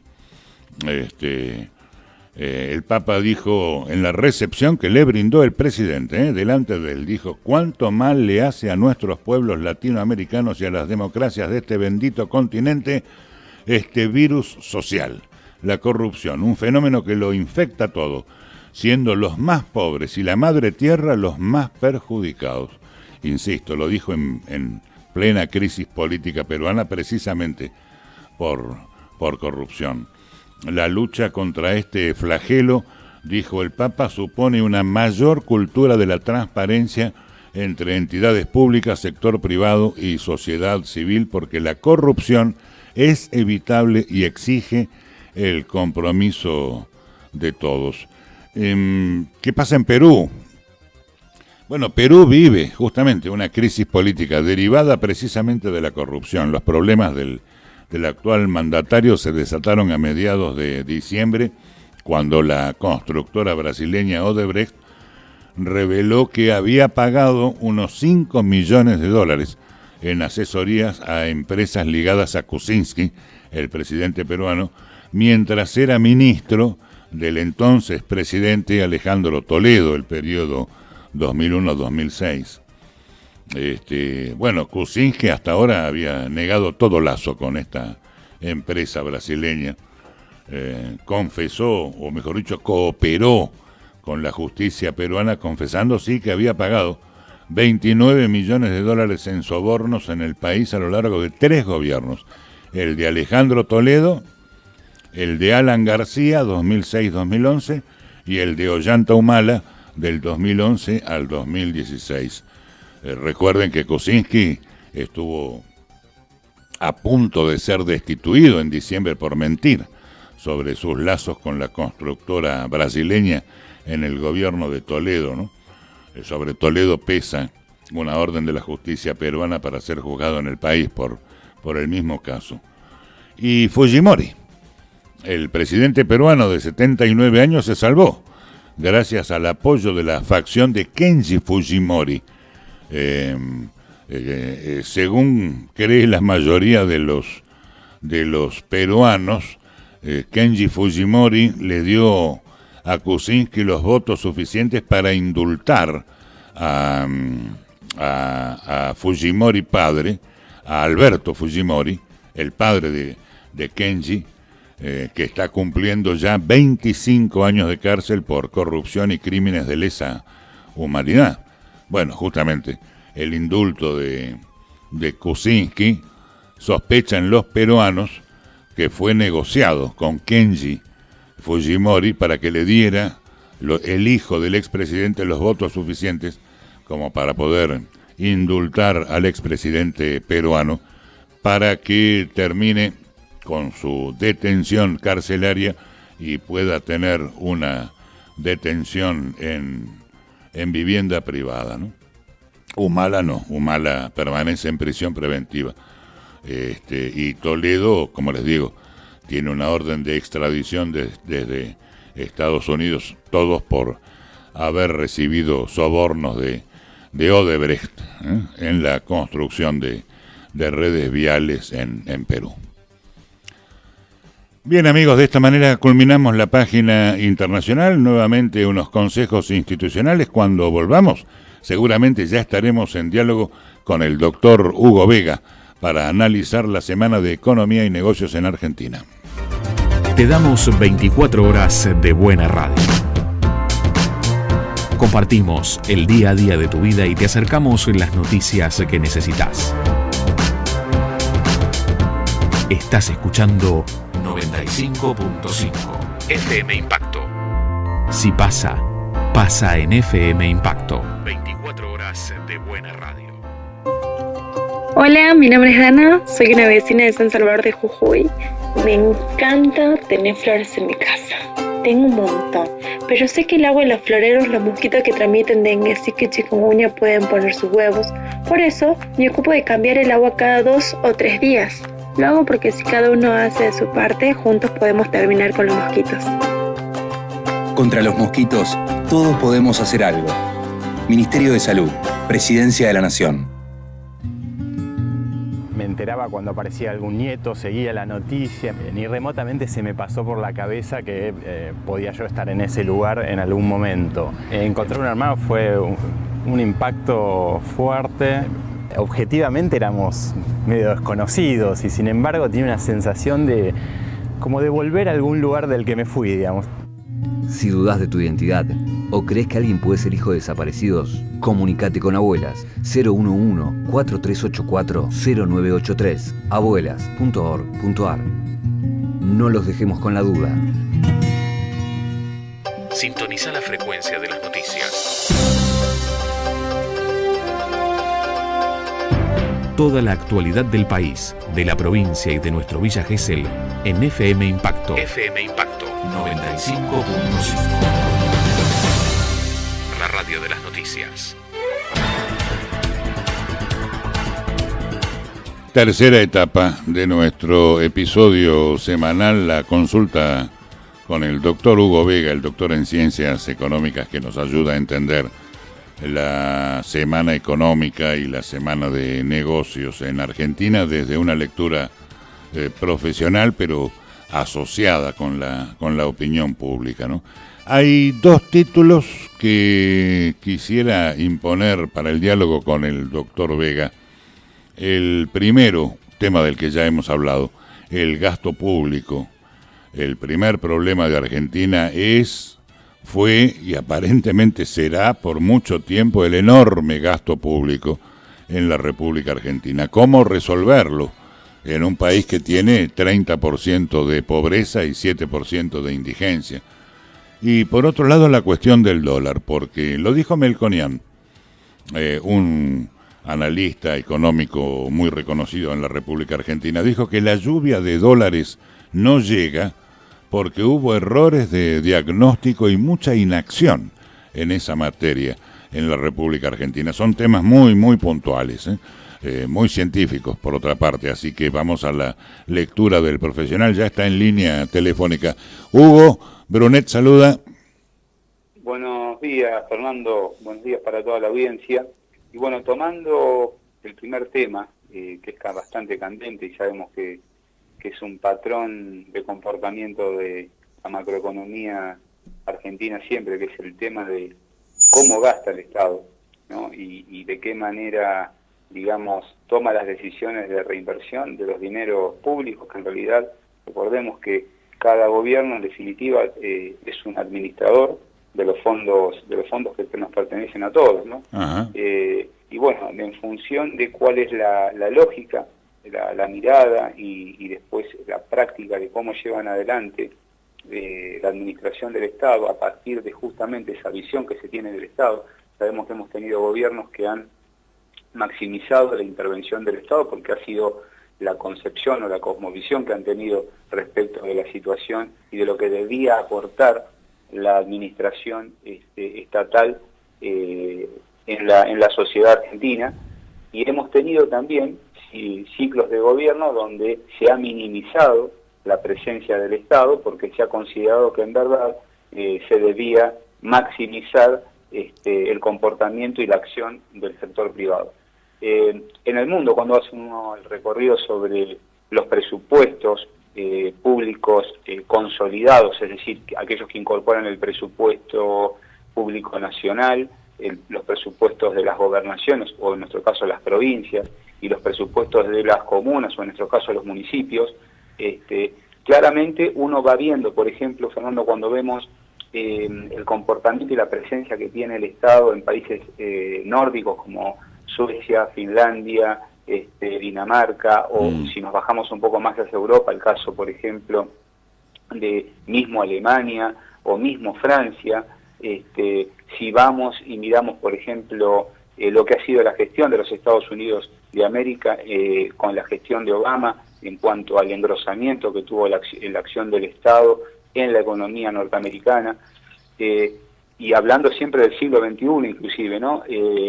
Bueno, es dable de que hubo la década pasada un comportamiento más orientado a una visión keynesiana de la economía, un revival, digamos, un retome de la presencia del Estado en las cuestiones socioeconómicas de cada uno de los países que atravesaban situaciones de falta de bienestar social.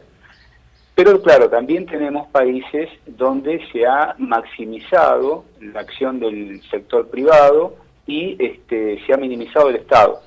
Vos sabés que no hay una receta o una fórmula estándar que se aplica a todos los países, porque esto tiene que ver también con la cuestión cultural y por ende también socioeconómica de cada país en particular. Vos sabés que la Argentina históricamente siempre ha sido un país muy presidencialista y se ha conceptualizado a lo largo de las décadas una mirada paternalista por parte del Estado, que el Estado frente a cualquier situación tiene que evitar la situación de frazada corta y cobijar a toda la población en su mayor posibilidades.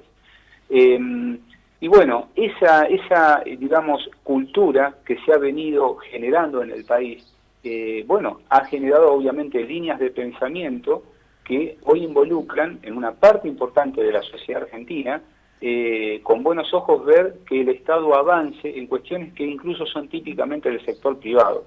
Pero también debemos decir que tenemos una parte muy desengañada de la población argentina por los problemas que ha tenido la falta de eficiencia del Estado en la economía doméstica en particular, han tomado cierta aversión al avance del Estado en lo que es el sector privado. La aversión más que nada se da por la sobrecarga tributaria y de la seguridad social que ha tenido el Estado sobre el sector privado. Y esto obviamente para aquellos sectores empresariales o el pequeño emprendedor inclusive, no hablemos de las grandes corporaciones que sabemos que tienen digamos el know-how como para poder alivianar cargas tributarias, hablemos del pequeño y la mediana empresa, se ha visto muy perjudicada por el ensanchamiento de muchas funciones del Estado en la economía argentina, que no lo ha hecho, digamos, obrando de buena fe. Creo que el Estado, a través de sus distintas administraciones, intentó, lamentablemente, de muy mala manera en muchos casos, justamente accionar en cuestiones que no fue eficiente. Por ejemplo, en tratar de manejar cuestiones propias del mercado financiero, donde eventualmente no logró buenos objetivos, y lo sabemos por nuestra historia de tipo cambiario, de la volatilidad que tiene la Argentina en la materia. Obviamente, cuando entró en estas aventuras de inversiones en grandes obras de infraestructura, que luego, lamentablemente, no se dieron en cuanto a la materialidad de la obra en sí mismo, sino que quedaron muchas obras postergadas, pero los dineros salieron, y obviamente los efectos propios de la corrupción que atraparon al Estado argentino, en connivencia obviamente con el sector privado, porque el Estado por sí mismo no lo va a hacer nunca solo. Todo esto fue, digamos, generando esta nueva línea de pensamiento de que es bueno que el Estado tenga presencia, pero más que nada en materia de control de gestión de la economía, y no de acción directa e inmediata sobre el sector privado. La idea fundamental, creo, que tiene este gobierno es la de no de achicar drásticamente el Estado argentino y con esto lograr ese objetivo de ir reduciendo en el mediano plazo lo que es el déficit estructural que tiene tanto en materia económica como financiera, y con esto también requerir cada vez menos endeudamiento público interno en moneda nacional como externo en moneda extranjera. La idea creo que tiene este gobierno es la de hacer más eficiente el Estado argentino. De hecho, salieron varias resoluciones en materia de modernización del Estado. Con esto, claramente, la modernización tiene como objetivo la reducción paulatina de muchos costos operativos, que no necesariamente se traducen en reducción del personal del Estado. De hecho, ha habido crecimiento del personal del Estado cuando uno hace un comparativo 2015 contra 2018, ya que estamos. En verdad lo que se está buscando es que sea más eficiente en materia operativa, que se agilice, se haga más ágil cada uno de los procedimientos, reducir los niveles de burocratización que tiene el Estado argentino, que esto es una barrera muy importante al momento de poder hacer negocios dentro del país, tanto para los que somos, digamos, argentinos, como también para aquellos que vienen del extranjero y tienen intención de contribuir con sus dineros en la economía argentina. Y creo que esa es la idea general y apunta justamente esa modernización del Estado, justamente a tratar de suplir o reducir o aminorar paulatinamente, claro está, esta situación de déficit estructural que tiene la Argentina, que además lo debe hacer, Fernando, en una situación de asimetría de precios, que es lo que comentábamos en el programa anterior, esta situación de volatilidad donde vos en un radio de 1 kilómetro, por decir, para determinado tipo de bienes o servicios encontrás variaciones muy fuertes. Ya ni siquiera hablemos de distintas localidades o de distintas provincias. Y bueno, esto sabemos que también debe hacerse en un marco donde la inflación hay que tratar de seguir conteniéndola para que no se dispare, una situación donde el tipo de cambio tiene que dejar de ser un indicador de referencia como lo es hoy y lo ha sido siempre. Las economías más solventes en el mundo cuidan mucho el valor de su moneda, no el valor de la moneda ajena. Y en este punto, esa gran protección que tienen de su moneda han entendido a lo largo del tiempo. Alemania fue un gran ejemplo en la Segunda Guerra cuando se usaba el papel moneda para calentar los hornos, digamos, en las salamandras, porque era menos costoso calentarlo con los billetes propios que comprar la leña. Digamos, a ese extremo ha sido la experiencia de muchos países europeos que hoy son, digamos, punta de lanza en primer mundo. Bueno, esas enseñanzas que nosotros deberíamos tomar, Alemania lo que hizo cuando empezó a crecer fue apostar muy fuerte a su moneda, pero no en lo que era la moneda papel en sí, sino apostando fuerte a lo que es su economía, creando valor. La fortaleza de una moneda no se da por la moneda per se, se da porque justamente quienes son los agentes económicos transan una estrategia para fortalecer la economía y que en todo caso esa es la causa que luego tiene por consecuencia una moneda fuerte, una moneda bien valuada. Doctor. Bueno, lo han hecho un montón. Doctor, y mientras tanto esta definición de Melconian, que viene muy asociada al comentario que usted nos está haciendo, la lluvia de dólares no llega porque hubo errores de diagnóstico. Desde la perspectiva científica, ¿a qué se refiere Melconian? Básicamente lo que creo que él está, digamos, queriendo decir en palabras sencillas es que hubo errores de cálculo temporal de las llegadas de las inversiones. Porque claro, esta persona comulga, digamos, y se ve, digamos, envuelto dentro de la lógica, digamos, del planteo económico que tiene el actual gobierno. Lo que pasa que es sano, está muy bien, que dentro de los mismos grupos económicos o de consultores que tenga la actual administración, hay diferencias en cuanto a la implementación y al uso de determinado tipo de herramientas, ya sea en política monetaria, en política financiera, en política cambiaria, en política de desarrollo social.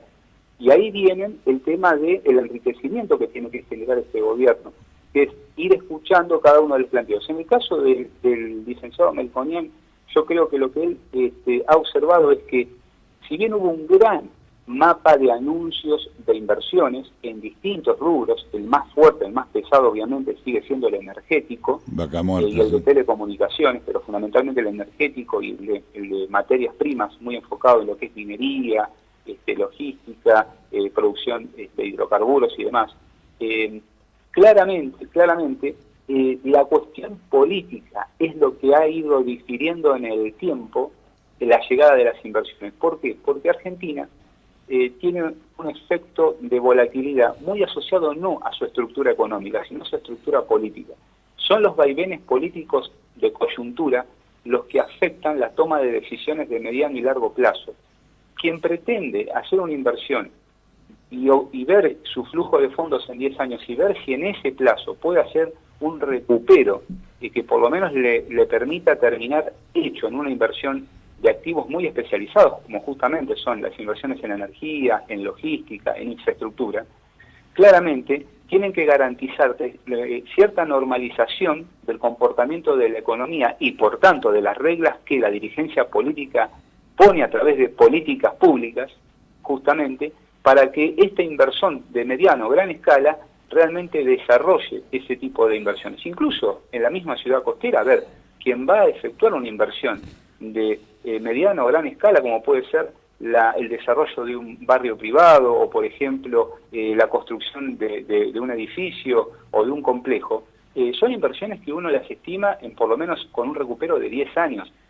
Si el país no le garantiza una situación de retorno normalizado que le permita, digamos, recuperar al menos la inversión, bueno, claramente la decisión se va a dilatar. No significa que no se va a dar, está se claro, va a dilatar en está el claro. tiempo. Y esto, Fernando, es un poco, con ejemplos sencillos, lo que ha visto el licenciado Melconian, a gran escala macroeconómica, Bien. ha dicho. Creo Ahora, que fallaron. perdóneme, sin ánimo de interrumpir, pero me queda un minuto y todavía quiero hacerle una pregunta más. Entonces, ni por emisión de moneda sin respaldo en divisas, ni por toma de deuda externa se soluciona el déficit fiscal en la República Argentina. La única forma de resolverlo es un saldo favorable en el comercio exterior. Un saldo favorable en el comercio exterior que potencia a su vez también procesos de reinversión en el mercado interno. Recordemos que más del 80%, Fernando, del Producto Bruto Interno argentino es mercado interno, no es mercado externo. Pero claramente tener una muy buena balanza comercial y también una balanza de saldo de cuenta corriente positiva para la Argentina, obviamente lo que le garantiza es cierto blindaje respecto a los vaivenes que puedan existir con relación al tipo de cambio. Esto es en la medida que, digamos, el ciudadano argentino y los mayores operadores en el mercado de divisas dejen de apostar justamente a la moneda dura para empezar justamente a apostar a la moneda nacional. Es decir, obviamente que siempre va a haber comercialización de compra y venta porque, a ver, en materia de comercio exterior, importaciones y exportaciones, siempre vas a tener un movimiento. El tema es cuando tenemos esta búsqueda permanente de refugiar y garantizar capital de la economía doméstica, del mercado interno, comprando monedas distintas que las nacionales y obviamente dejando de apuntar a lo que es el engrosamiento del mercado interno. Ese es el tema. Pero, digamos, la solución no va a venir solamente por ese lado, Fernando, porque vuelvo a repetirte, los componentes del funcionamiento de la economía involucran muchas variables. Yo creo que en verdad acá lo que hay que prestar mucha atención, que es de público conocimiento, es el control de la inflación, porque de alguna manera afecta claramente y genera un círculo vicioso en el tipo de cambio semana a semana. Es decir, si vos das no solo muy buenas expectativas de inflación a la baja, sino también que te posicionás con una intervención fuerte en que el tipo de cambio va a ser medianamente estable y que cualquier operación que vos hagas en moneda extranjera te va a arrojar una pérdida permanente y sostenida a lo largo del año, la gente va a empezar a cambiar su estrategia de colocación de sus fondos, como pasó previamente con el tema del uso de las LEVAX y demás, que ahí tenemos otro tema, que es de más largo análisis, es decir, no solo calzarse en ese tipo de instrumento, buscar otros componentes, otras cajas de herramienta que justamente es parte de la crítica del licenciado Melconian respecto al cómo y qué herramientas utilizar para lograr ese objetivo anhelado que es reducción de la pobreza, fundamentalmente de la indigencia, reducción de la inflación, estabilización del tipo de cambio o buscar un sistema de tipos distintos de cambio compensados para cada rubro o sector de la economía. También lograr, obviamente, potenciar la inversión de la mano de una mejor tasa de financiamiento para las pymes. Está todo dentro de un combo, Fernando, de variables donde cuando vos tocas mal una de ellas afectás indefectiblemente el resto, porque el funcionamiento es netamente sistémico, todo tiene que ver con todo, y ahí está justamente la complejidad, pero también la habilidad y el talento de los que forman el equipo económico, de poder justamente ir calculando y determinando causas y efectos para que tenga el menor efecto negativo sobre la población más vulnerable y que maximice los efectos de la clase media argentina, que sabemos todos que es la gran generadora, digamos, del crecimiento y del desarrollo en el país. Bueno, darle esa potenciación se está haciendo de la mano de la reducción de impuestos, digamos, de la mano de lo que va a ser ahora la reforma laboral, que veremos en definitiva qué tipo de impacto va a tener y sobre, digamos, la población laboral activa. y fundamentalmente sobre los nuevos ingresantes al mercado de trabajo, que poco se habla en televisión y en medios radiales, excepto obviamente lo que hablamos contigo en cada programa, que es tener en cuenta la juventud argentina y este mercado permanente año a año de 200 a 300 mil nuevos trabajadores que quieren ingresar y meten cada vez más presión a los que ya están trabajando. Bien. Bueno, este es un gran tema, Fernando, para todos. Bien, tema con el que continuaremos seguramente la próxima semana. Doctor, ¿nos recuerda su correo electrónico, por favor? Sí, cómo no. Es hcdcasabecorta@hglobal.net. Le dejamos un gran abrazo, nos reencontramos el próximo sábado. Un placer. El doctor Hugo Vega, nuestro valor agregado en cada edición desde su lectura en materia de economía y negocios. Y para cerrar la página económica, vamos a repasar primero las cotizaciones de las divisas. El día de ayer, viernes, el dólar en la República Argentina se vendía a 19 pesos con 35 centavos, estuvo fluctuante el dólar durante toda la semana. El euro cerró para la venta a 23 pesos con 25 centavos. La libra esterlina 26 pesos con 36 centavos. El real brasileño 5 pesos con 94 centavos. Y el peso uruguayo 2 pesos con 86 argentinos. Y los commodities esta semana. La soja, ligero ascenso en Chicago del 0,44%, cerró a $359 con 9 centavos la tonelada. El maíz lo mismo, ligero ascenso del 0,28%, $138 con 77 centavos. El trigo, en cambio, sigue bajando. Esta semana bajó el 0,59% en Chicago, $155 con 34 centavos la tonelada. El petróleo en Nueva York prácticamente estable, $63 con 95 centavos el barril de 50 litros. Y por último, la cotización del oro. La onza de oro cotizaba ayer viernes a $1.333 con 26 centavos, una nueva suba del 0,36%.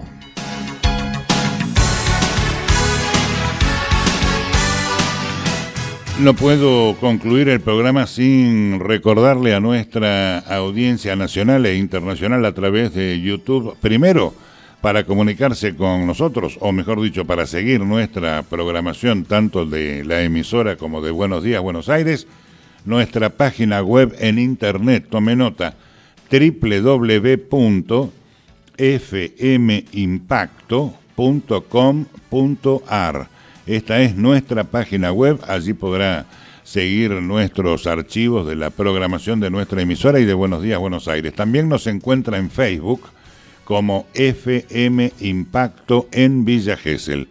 Y nuestro correo electrónico internacional, impactofm955@gmail.com.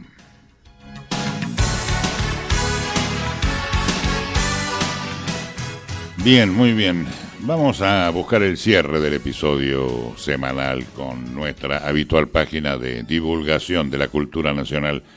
Hoy quiero tener un párrafo en memoria de un gran poeta rioplatense que fue Horacio Ferrer, un poeta con alma muy porteña, muy tanguera. Ferrer en principio fue el gran letrista de Astor Piazzolla, ¿no? El hombre, siendo uruguayo, estaba enamorado de Buenos Aires y tenía pasión por su club originario, el de su barrio, Parque Patricios, Huracán.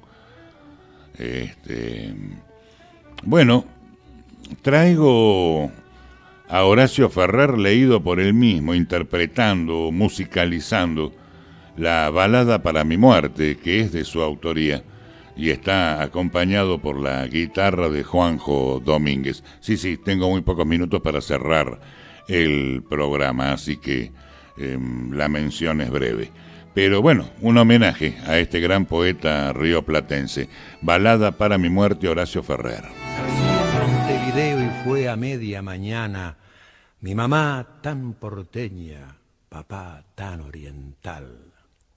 Renacido en el medio del río de la Plata, me acunó en sus milongas la noche tutelar.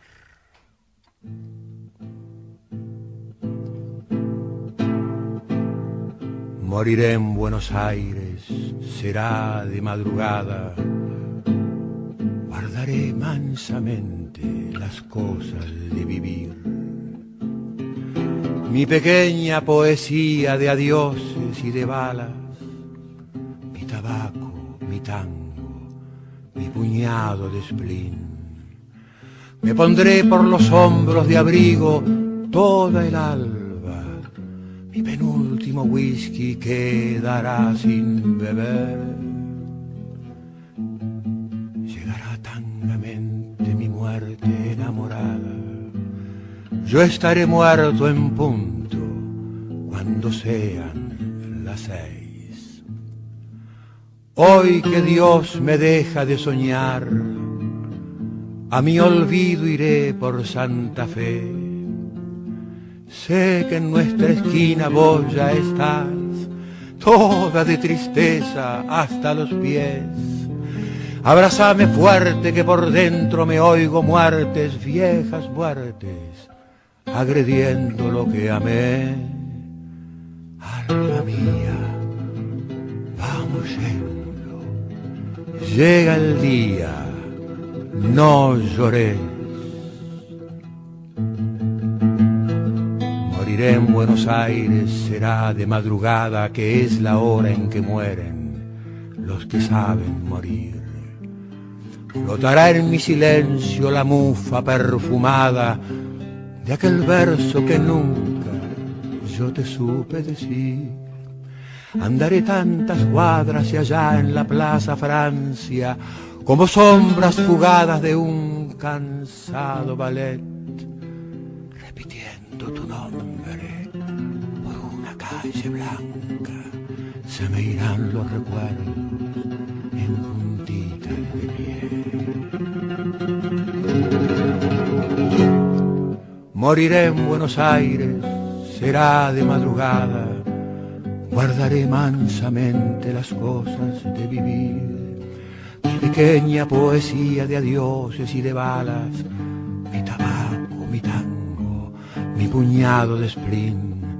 Me pondré por los hombros de abrigo toda el alba, mi penúltimo whisky quedará sin beber. Llegará tangamente mi muerte enamorada. Yo estaré muerto en punto cuando sean las 6. Cuando sean las 6.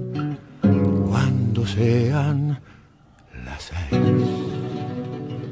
Como dice Ferrer, ¿no? Las 6 de la mañana, que es la hora de morir para un porteño, ¿no?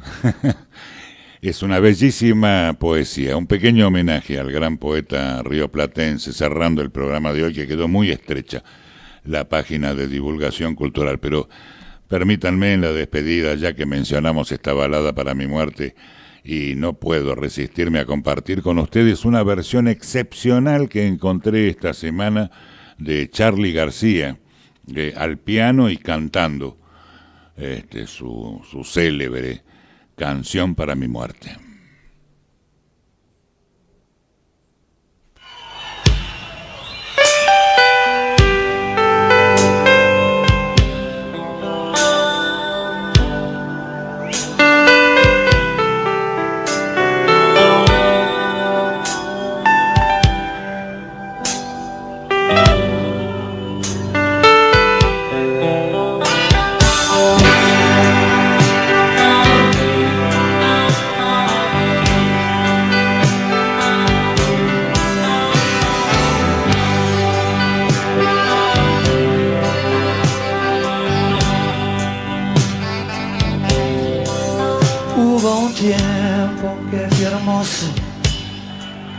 Y fui libre de verdad,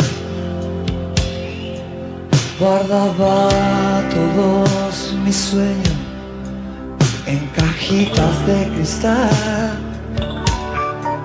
Poco a poco fui creciendo y mis fábulas de amor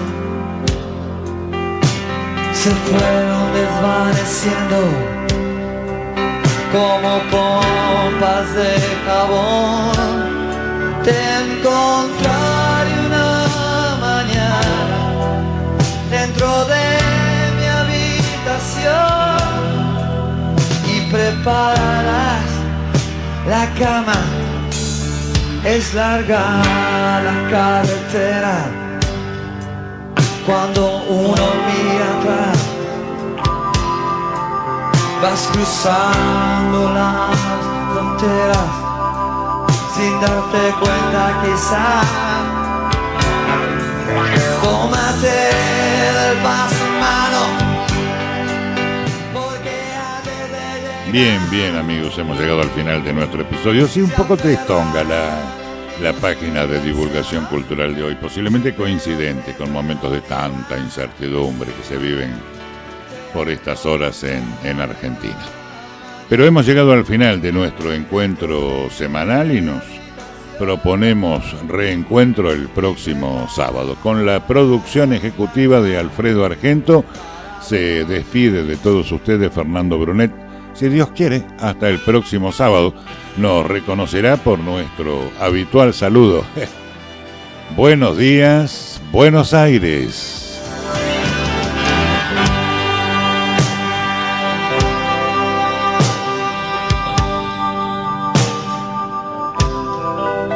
Quisiera saber tu nombre, tu lugar, tu dirección. Si te han puesto teléfono, también tu numeración. Te suplico que me avises